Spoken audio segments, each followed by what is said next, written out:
Okay, let's take a look at the Unit 2 review handout, and we'll work our way through a few problems in each video. So in the first one, they tell you some given info. They tell you that O here, let's see if this writes. O is the middle of WK. R is in the middle of OK, so that's right in the middle of there.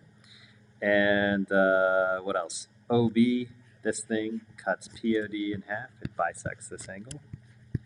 And OC, this one, bisects the smaller angle. So these two angles are the same. And then this whole angle is going to be the same as this whole angle here. Okay, so let's work our way through the problem.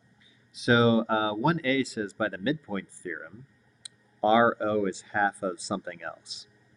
Well, the midpoint theorem says if you have a midpoint, like R, then one part of it, OR, is half of the whole thing. So this one's going to be OK.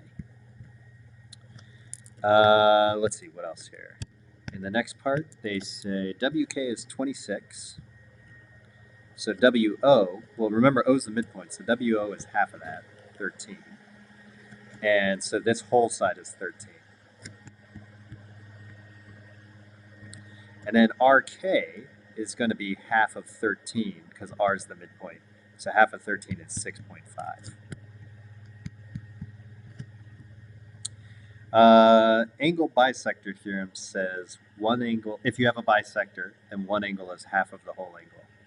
So BOD is half of the big angle POD, because remember, this was bisecting the big angle. So POD goes here.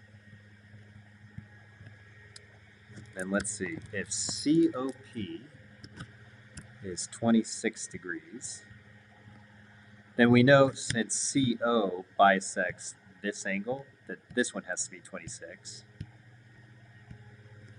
And then the whole angle here ends up being 26 plus 26, which is 52. And we know that this angle is the same size as the other big one, so that's 52. So BOP is this one here, 52. And POD is this whole angle, which is 52 plus 52, which is 104.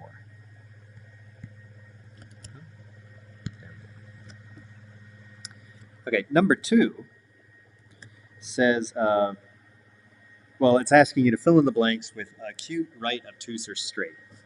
So let's look at 2a. So the complement of an acute angle. Okay, so the way to read this is if you have an acute angle, what's the other angle you need to make them complementary? So an acute angle is less than 90. And if you want them to be complementary, you need another angle that forms, that if you put it with this one, you get 90 degrees. So something like that. Well, if one of them's acute, the other one's got to be acute too. Like if this one's 40, the other one's got to be 50. And these would be complements of each other. So the complement of an acute angle is another acute angle.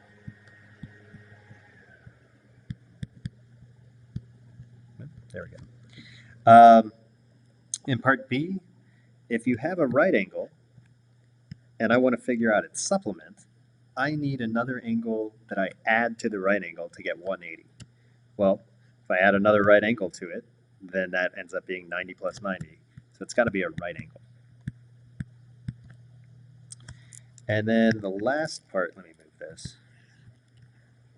So the last part says if you have an acute angle, like a 40-degree angle, let's say, and you need its supplement, you need the angle that adds with 40 to make 180.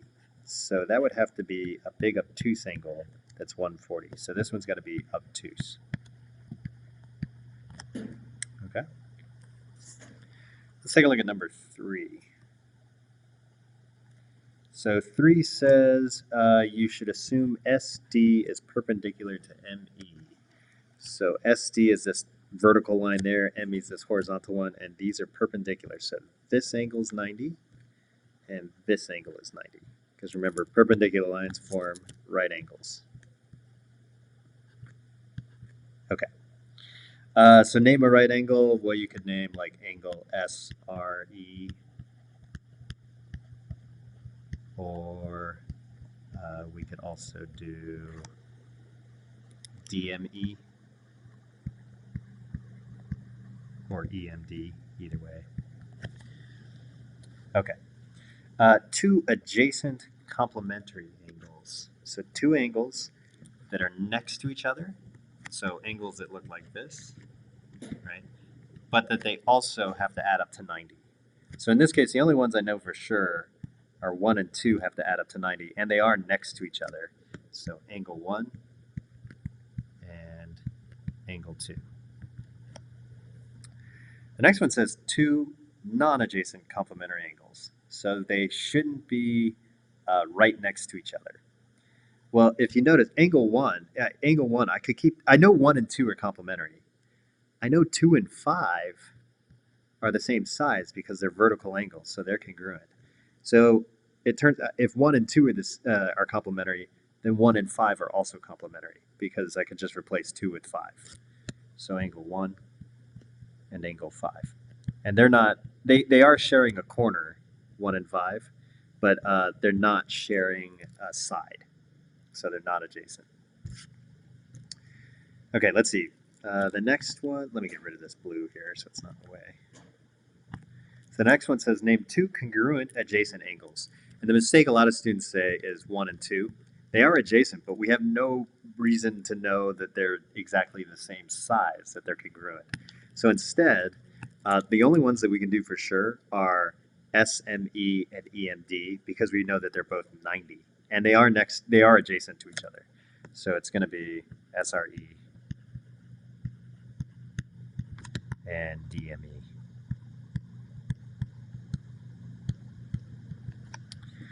Let's see. Name a supplement of angle IME. So, so we need an angle that when you add it to this one, you get 180. So a lot of students tend to only think horizontally, so they're trying to find an angle over here. But it turns out you can extend this line. Here's the original. You can extend it this way. This whole thing right here is 180. So the angle that you want to add to it is angle 1, and that forms 180. So angle 1 is the supplement. Okay. And then let's see. Let's do another part here. I'll add in the right angles again. So then if measurement of angle 5 is 40 degrees, we need the measurement of angle 1 here. So you could do it two ways. You could say this is 180, and I already have a 40 and a 90, so you can figure out what angle 1 is. Or you can do it like this. Let me get rid of this right angle here. You know the 40 here is the same as the 40 there because they're vertical angles, so they're congruent. And we know that this whole angle is a right angle. So this one ends up having to be 50, regardless of how you solve it. So this angle here is 50. Okay, and then we'll do this last problem before I stop the video and do a different video for the next page. So if 7 and 8 are supplementary, then you know that they have to add up to 180.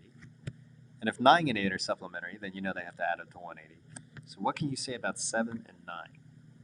Okay, so one way to think about it is, well, if you add something to angle 8 to get 180, and you add something else to angle 8 to get 180, then these two things that you're adding to it better be the same, right? So angle 7 should be the same size and shape as angle 9. They should be congruent. But let's say you didn't realize that, right? And it's hard to think that way for some students.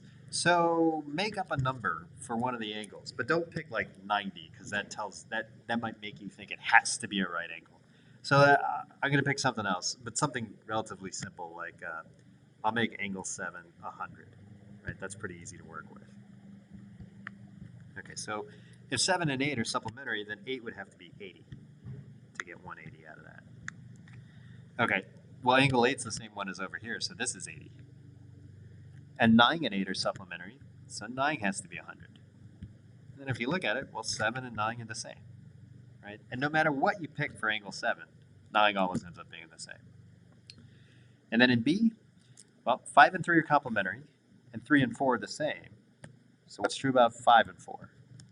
Well, think about that. If 3 and 4 are the same, then I can substitute 4 anywhere that 3 appears. So I can actually replace this guy with angle 4, right? Because 3 and 4 are the same. Well, there's my answer. 5 and 4 are complementary angles.